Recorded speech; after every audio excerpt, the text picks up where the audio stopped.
Hello?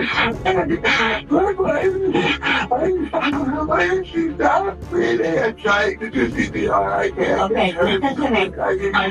Can you tell me what your address is?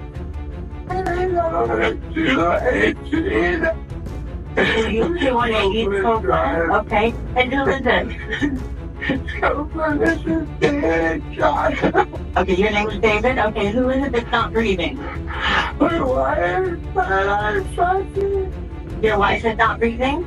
Okay. I need to take a deep breath. Take a deep breath. Listen to me. I'm going to get the paramedics so we can try and get her some help, okay? Don't hang up. Latest on a murder mystery in Orlando. It's been a week since a woman was found dead inside a home, and today there are still unanswered questions about what exactly happened. News 6 reporter Mark Lehman explains why police have ruled her death as a homicide and what they're saying about the investigation. In the weeks since investigators were at this home, neighbors tell us their concerns have only grown. Now with the case being ruled a homicide, there are many here left with questions about what happened and who's responsible. In the quiet upscale neighborhood near Delaney Park, the only sign that a crime happened at this home is the sign itself, offering a reward for help in solving the case. Orlando police say they were called here on April 24th and found 39-year-old Shanti Cuper Trannes dead at the home, but they aren't saying much else. The initial OPD report only states that the call was turned over to the Criminal Investigation Division. It was later ruled a homicide. With no other details, the mystery has those in the community wondering exactly what happened to the woman many say they knew. Neighbors didn't want to speak on camera, but they tell us Cuper Trannes lived at the home with a man who was either her boyfriend or husband. She also had a child from a previous marriage. Neighbors say the couple had been renovating the home for the last couple years, but that work was still unfinished. W 2013 roku David Trannes i Shanti Cuper Trannes poznali się online na stronie randkowej. W tym czasie David mieszkał w Minneapolis, po tym jak rozstał się ze swoją byłą żoną zaledwie kilka miesięcy wcześniej. Uczucie było natychmiastowe, co skłoniło Davida do szybkiej przeprowadzki do Orlando na Florydzie, zostawiając za sobą swoją przeszłość w poszukiwaniu nowego rozdziału z Shanti. Przyjaciele Shanti chwalili ją jako wyjątkowo pracowitą i oddaną matkę swojego 8-letniego syna, którego dzieliła z byłym mężem. Założyła prosperującą firmę zajmującą się oprogramowaniem finansowym, prowadząc swoje działania z domowego biura. Shanti czuła, że ma wszystko. Rozwijającą się firmę, przystojnego i oddanego partnera, który porzucił swoje życie, aby być z nią. David również powiedział Shanti, że odziedziczył $6 milionów po swoim zmarłym ojcu, co było kolejną atrakcyjną cechą w nim.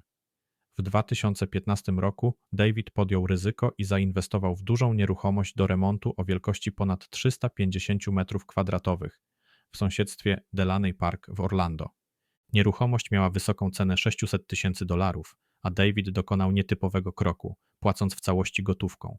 Shanti, optymistycznie nastawiona do ich przyszłości, wierzyła, że ten dom będzie ich wymarzonym domem. Jednak marzenie szybko się zepsuło, gdy dom okazał się być większym problemem niż jego wartość. Pomimo początkowej wizji, nieruchomość przemieniła się w nieustanną studnię pieniędzy. Każda próba rozwiązania jednego problemu prowadziła do odkrycia 5 innych, tworząc pozornie nieskończony cykl napraw. Shanti włożyła $250,000 w remont, a postęp renowacji nieruchomości pozostał minimalny. Nieustające wyzwania miały wpływ na relacje w ich związku, wprowadzając zauważalny stres. Nie tylko ich problematyczny dom był czynnikiem do narastającego napięcia. W szokującym odkryciu Shanti dowiedziała się, że mimo swoich znacznych wkładów finansowych w nieruchomość, jej dane nie widniały na akcie notarialnym. Gdy zrozumienie zaczęło się nasilać, pojawiły się wątpliwości nie tylko o nieruchomości, ale także o integralności Davida. Spekulacje wśród przyjaciół Shanti oraz bliskich jej osób przyniosły kwestie co do autentyczności milionowego spadku Davida po swoim ojcu. Zgodnie z relacjami przyjaciół Davida, wykazywał on bardzo dziwne zachowania i był bardzo ostrożny w swoich wydatkach, często dokładnie analizując swoje wydatki i angażując się w skąpe nawyki. Jego przyjaciele zauważyli, że jego zachowanie nie zgadzało się z kimś, kto rzekomo miał miliony dolarów na swoim koncie. Zanim David kupił ich kosztowny dom, para dzieliła wynajmowaną nieruchomość razem. Mimo że oboje tam mieszkali, David uparcie płacił tylko 1/3 czynszu. Jego logika była taka, że skoro syn Shanti mieszkał z nimi na pół etatu, powinna pokryć 2/3 czynszu. To ilustruje jego skąpy charakter. Pomimo wyznania swojej miłości do Shanti, David stanowczo odmawiał dokładania się do zakupów lub innych wydatków. W kwietniu 2018 roku David i Shanti wciąż byli głęboko zaangażowani w rozległą renowację ich domu. Główna część domu została uznana za nie nadającą się do zamieszkania, co skłoniło Shanti do pracy i mieszkania na górze w kompaktowym biurze, a David zdecydował się spać na dole w garażu z psami. Dom był tylko projektem, lecz u Davida przekształciło się to w obsesję, która zdominowała jego życie. Prowadził on nawet rozmowy z producentami programu Zombie House Flipping, który prezentuje stare, opuszczone domy przekształcane w wysokowartościowe nieruchomości. David wierzył, że wystąpienie w programie pomoże podnieść wartość domu, lecz Shanti się nie zgodziła. Opuszczenie spotkania z producentami tuż przed rozpoczęciem zdjęć oraz niepojawienie się w programie wydawało się rozgniewać Davida, co przyczyniło się do kłótni pary. Dodatkowo spali oni w osobnych pomieszczeniach, przez co napięcie między nimi się powiększało, jednak wszystkie te napięcia nagle się skończyły, ukazując szokujący koniec. Dnia 24 kwietnia o godzinie 15:50 David zadzwonił na numer 911 i powiedział operatorowi, że wszedł do łazienki i odkrył swoją żonę Shanti martwą w wannie. David powiedział operatorowi, że wyglądało to na wypadek i że Shanti mogła przypadkowo się poślizgnąć i upaść, próbując wejść do wanny. Po odebraniu połączenia alarmowego pierwsi ratownicy szybko przybyli do rezydencji i napotkali tam niespodziewane i niepokojące szczegóły. Shanti miała siniaki na całym ciele, wyraźnie inne niż te, które mogłyby być związane z upadkiem lub poślizgnięciem się, sugerując, że zranienia były spowodowane przez coś lub przez kogoś. Shanti miała siniaki na szyi oraz zadrapania na twarzy oraz nogach, a sama wanna była sucha. Te anomalie skłoniły śledczych do rozważenia Davida jako podejrzanego. Na prośbę Davida dobrowolnie towarzyszył im do stacji, gdzie przeszedł 14-godzinne przesłuchanie bez przedstawiciela prawnego. Podczas przesłuchania David twierdził, że zabrał psy do parku na spacer, a podczas powrotu znalazł Shanti leżącą z twarzą skierowaną w dół wanny, która nie dawała żadnych oznak życia. Twierdził, że próbował przeprowadzić resuscytację, jednak to się nie udało. Because you heard the water and didn't hear her, you felt something was wrong? I went upstairs. I don't hear her talking on the phone, so I say hello. I don't hear anything back. I can hear water running.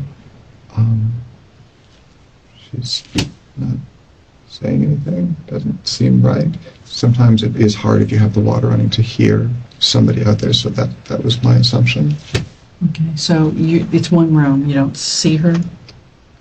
Until Is I that get to what the you're bathroom. Okay. Is the bathroom door open or closed? Open. Open? Okay, and so you walk toward the water that you're hearing? Yeah, walking to the bathroom. Okay. The door is open, and what happens? What do you see? I see her laying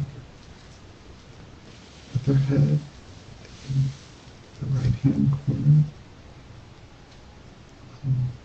The water is running, but I don't think the drain is closed, because if it was, it would be going over, right?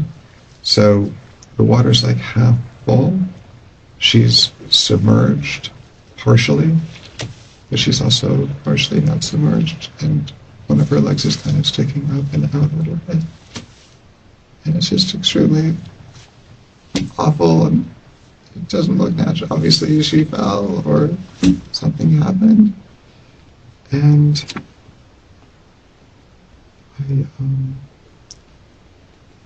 I tried to pick her up. I turned the water off. I tried to pick her up. She's stiff. It's hard. She's stiff? It's hard to pick her up. She's not. It's like a sack of potatoes, you know. It's not easy. She's not moving with me. I grabbed her arms and kind of pulled her this way, and over, I think partially over, and that's when I realized that I wasn't going to be able to carry her. I tried to pull her. I was being as careful as I could, and at the same time I wanted to get her out of the water. I was screaming, "What's wrong? What's wrong?" And I pulled her out into the other room, and I didn't know what to do. it was hard to move her that way, so I turned her and I held onto her wrist. I thought that I'm still thinking that there's something I can do to help. And I'm kind of moving her, trying to get her, to shake her a little bit and trying to get the water out of her lungs. I got her in front of the couch and I had to stop and put her down. And I tried to lift her head up to kind of clear, I guess it's the thing you do if you're going to do CPR or something. And she's not responding. She has blood coming down her hips and on the side of the body. And I'm still thinking I'm still thinking that she's going to be okay. I got the, we had taken the mattress pad off the bed. I set the mattress pad down underneath her and it said her on it, and I tried to lift her, and I wiped. I didn't know what was going on. I didn't know what had happened. I had a towel that I had used to pull her out of the shower, or out of this tub with. I tried to wipe her off. See what was. Where was the blood coming from?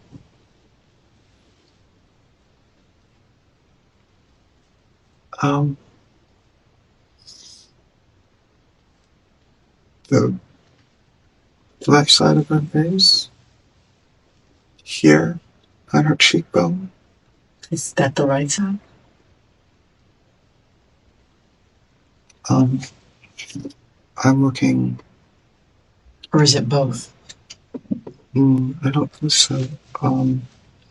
She had blood. She had blood on the side of her head, down her neck, and when I wiped the part on her cheek, it's her left. It must have been her left. So it's my right as I'm looking at her. Right? I'm looking down. My right is her left. I wipe it. More blood comes out. Po przesłuchaniu śledczy poczuwali się do zwolnienia go.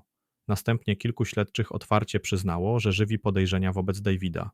Powszechną praktyką jest analizowanie osób najbliższych ofierze, a David jako mąż Shanti naturalnie przyciągnął ich uwagę. Gdy śledczy zagłębiali się w zeznania Davida i badali miejsce zbrodni, na jaw wyszło niepokojące spostrzeżenie. W szczególności ciało Shanti wykazywało już stężenie pośmiertne w momencie ich przybycia, co wskazywało, że od jej śmierci upłynęło sporo czasu. Szczegół ten zaprzeczał relacji Davida o niedawnym poślizgnięciu i upadku, gdy był w parku dla psów. Pomimo rosnących podejrzeń, śledczy nie mieli wystarczających dowodów, aby zatrzymać Davida i musieli go zwolnić. Po zbadaniu przez koronera ujawniono przyczynę śmierci Shanti. Zmarła w wyniku uduszenia i doznała urazu głowy tępym narzędziem. Ostatecznie ustalono, że jej śmierć nie wynikła z utonięcia lub poślizgnięcia i upadku do wanny. To nie był wypadek. Kiedy śledczy wrócili, aby przesłuchać Davida, który stał się ich głównym podejrzanym, zaproponował inną wersję wydarzeń, sugerując możliwe włamanie. Według Davida z ich domu zniknęło $5,000 w gotówce i pierścionek zaręczynowy Shanti o wartości $15,000. W trakcie poszukiwań wskazówek pojawił się znaczący trop. Pracownik Klub Orlando, łaźni dla osób tej samej płci, skontaktował się z władzami, twierdząc, że zna częste wizyty Davida. David, członek klubu, rzekomo uczestniczył w nim około 70 razy od czasu przeprowadzki do Orlando z Shanti. Odkrycie to wskazywało, że David angażował się w dyskretne interakcje z co najmniej 2 różnymi mężczyznami w łaźni, jak ujawnił informator. Po prostu przechodziłem i zobaczyłem Davida. On uprawiał seks oralny z jakimś facetem. To odkrycie dało śledczym potencjalny motyw. Zaczęli spekulować, że Shanti mogła odkryć podwójne życie Davida. Teoria sugeruje, że mogła grozić wstrzymaniem finansowania domu projektu, co potencjalnie wywołało gwałtowną reakcję Davida. 4 miesiące po śmierci Shanti, 29 sierpnia 2018 roku, David został aresztowany za jej morderstwo. W zaskakującym zwrocie akcji policja przeprowadziła przeszukanie w domu jego matki, gdzie wtedy mieszkał.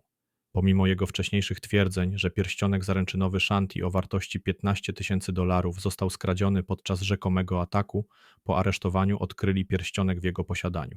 She didn't stick her foot in the shower and slip. That didn't happen. If she did, she would have fell backwards. And you didn't find her at 3 o'clock.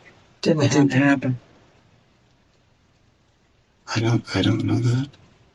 You don't know that? Common sense would tell you if you pull a woman soaking wet out of a tub at 3 o'clock and call the police within 6 minutes, then everything will be soaking wet when the police arrive within 3 minutes of that. Yeah. That's common sense. So how did everything dry up? That's our question. Because It she happened. wasn't pulled out at 3 o'clock. It didn't happen. Nope. There's a science behind evaporation, and that science is not matching It's not magic. 3 Okay. o'clock. I can take a Science. shower at 6:30 in the morning, and at 10 o'clock at night, my towel's still wet. The shower even stays wet. I mean, it's just common sense.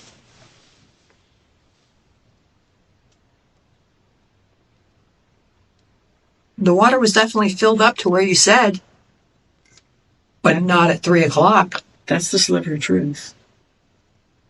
There's blood in the water. There's another sliver of truth. Mhm.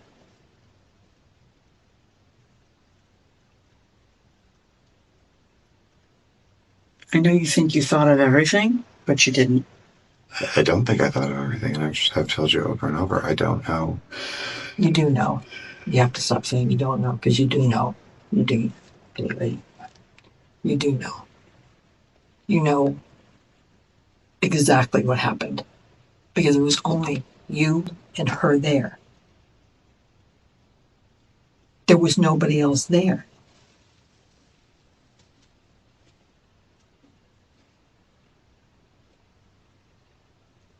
Nobody. I don't know what happened when I wasn't there.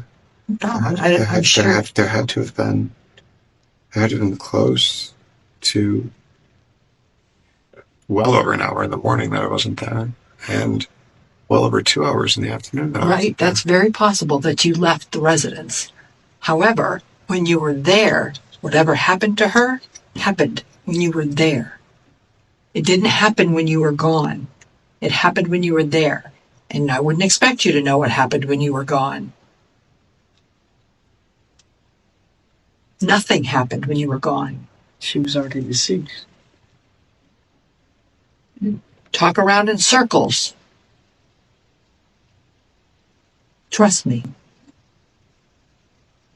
The evidence and her body speak for itself. And your story is BS. So you better figure it out before it goes too far.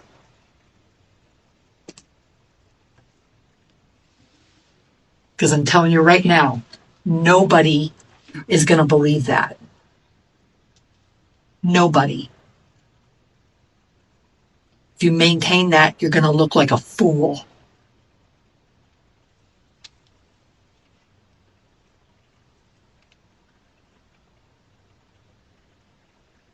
Picture telling that story with your mother sitting there listening to that. And try it. Like, As it's picked apart by as everything you told us is picked apart by everyone who testifies. and we haven't even hit on everything. We're holding some of it back, waiting to hear the truth.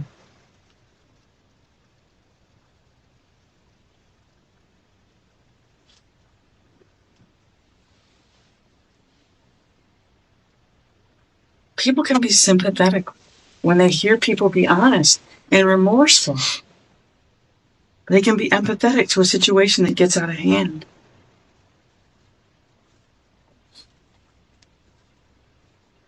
But when people lie for hours on end and say, I know nothing about nothing, I don't know how she got that way, I thought she tripped and fell, I wasn't home, I was here, I was there, conveniently, they're not there.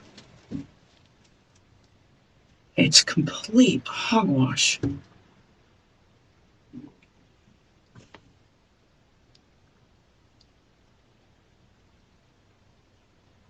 And we haven't even got the medical examiner's findings from the strangulation and all the things that go along with that. It's science.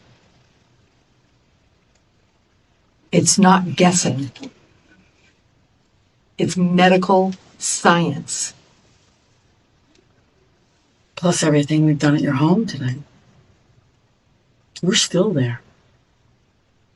This BS about 3 o'clock in tubs and it's crap. It's crap. You know it's crap. It's a crappy story.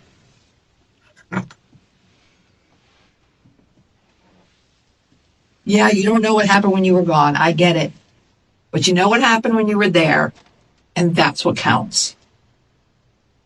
You know, you fake cried for about 7 or 8 hours today. Not one tear came out of your eyes. Not one. Not one. Not on scene with the officers. Not in this room. You have fake cried over this woman's death since we made contact with you for hours. And every single time you fake cried, we wrote it down. Not one tear came out of your eyes. Not one. Nope. Okay. We've been extremely patient with you for a very long time. I'm losing my patience at this point because there's not a lick of remorse for what you did to this woman. Not even a little bit. Okay? I'm really starting to believe you wanted her dead. And I'm really starting to believe you planned it. David, because not a lick of remorse. Not even a little. You sat there for the last 2 hours and stared at her picture and you haven't cried. Not one tear. You're staring at a woman you're telling us you're in love with and you've done nothing the whole time. But close your eyes, huddle up, and protect your own ass. And that's all you've done. You've not shed one tear on that picture. Not one. You claim to love that woman? I would be under the fucking table in a ball if I was in love with that woman and she was dead. I would be inconsolable. I wouldn't even be able to utter the words or talk to detectives for 6 or 7 hours like you have. Okay? You've not shed one tear in that picture. And you've been staring at it since she presented it to you. 2 hours ago. Over 2 hours ago. You are not remorseful for what happened to her. You could give 2 shits about what happened to Shanti tonight. Okay? I told you she was murdered. Murdered. Someone took her life from her. And there's nothing. You can't even fake it. That's how much you could give a shit. You can't even fake it. I know you think your theatrics and your maybe some drama that you've had in your past was good. It was terrible. The officers on scene didn't believe you, and neither do we.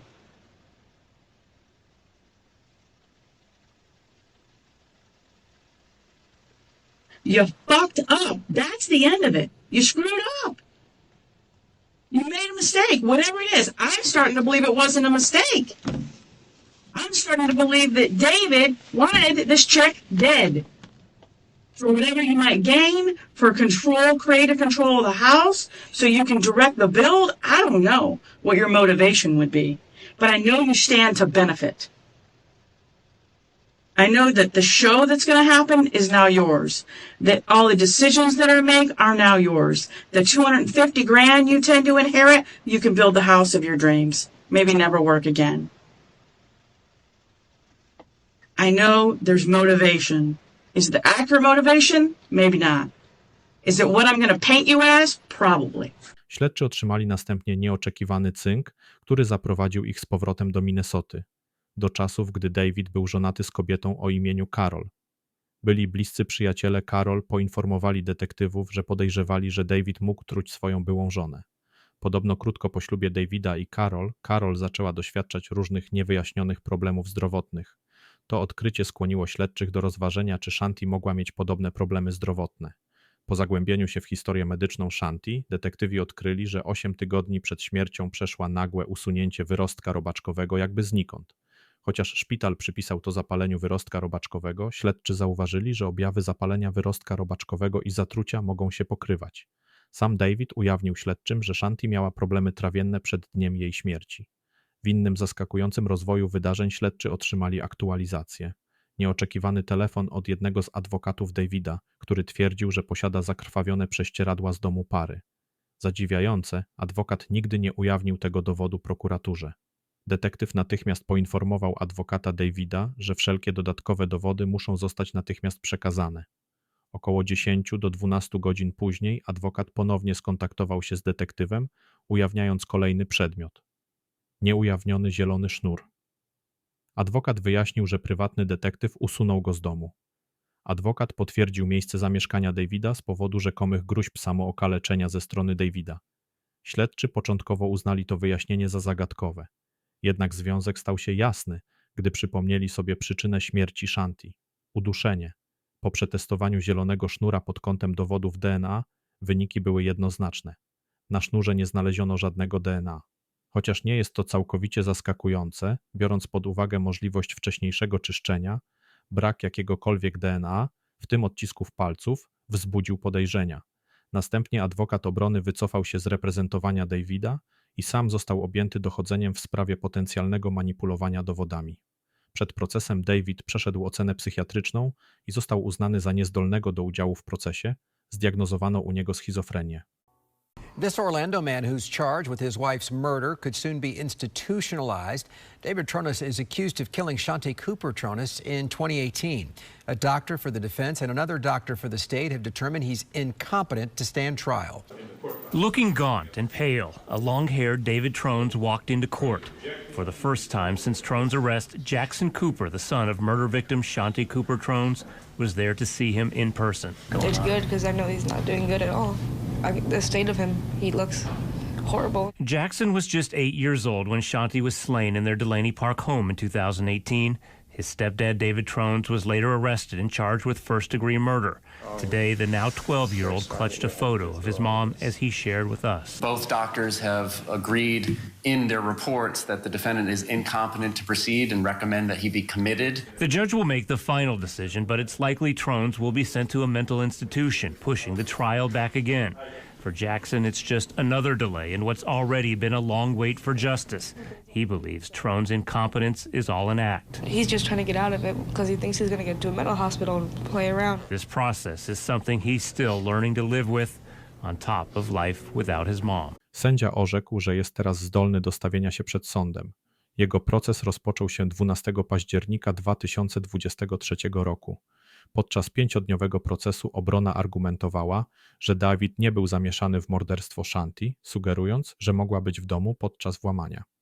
Oskarżenie odparło to, wskazując na brak śladów włamania, brak oznak walki i obecność wartościowych przedmiotów w domu. Według prokuratury David zaatakował Shanti poprzedniej nocy, zanim zadzwonił pod numer 911. Spekuluje się, że Shanti dowiedziała się o sytuacji z łaźnią, skonfrontowała się z Davidem i planowała go opuścić.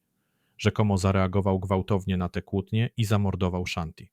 Oskarżenie twierdziło, że następnego dnia David kontynuował swoje normalne czynności, zanim wrócił do domu i zadzwonił pod numer 911 wieczorem.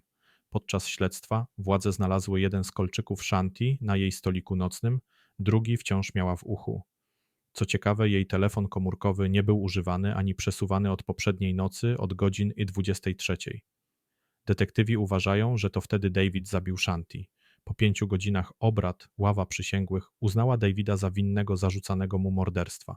Zezwolono na składanie oświadczeń dotyczących wpływu na ofiarę, a syn Shanti z wielką odwagą wygłosił mocne oświadczenie. Następnie David został skazany na dożywocie. Your Honor, my mom was the best person I ever knew.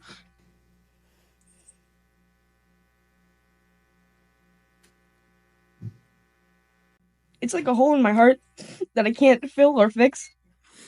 She didn't die peacefully. She did not deserve anything that happened to her that night.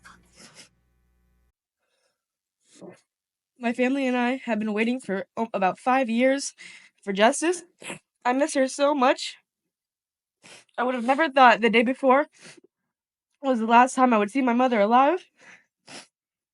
I miss the times where we would go to Universal, or just the simple times, like walking the dogs or going to the park. She was the best mom I could ever ask for. After today, no one will ever call or visit him where he's going. He will be forgotten, and he will not even be a footnote in this world. If Your Honor does what she is supposed to and do what is right, and that will only be a fraction of what he deserves for what he did to her.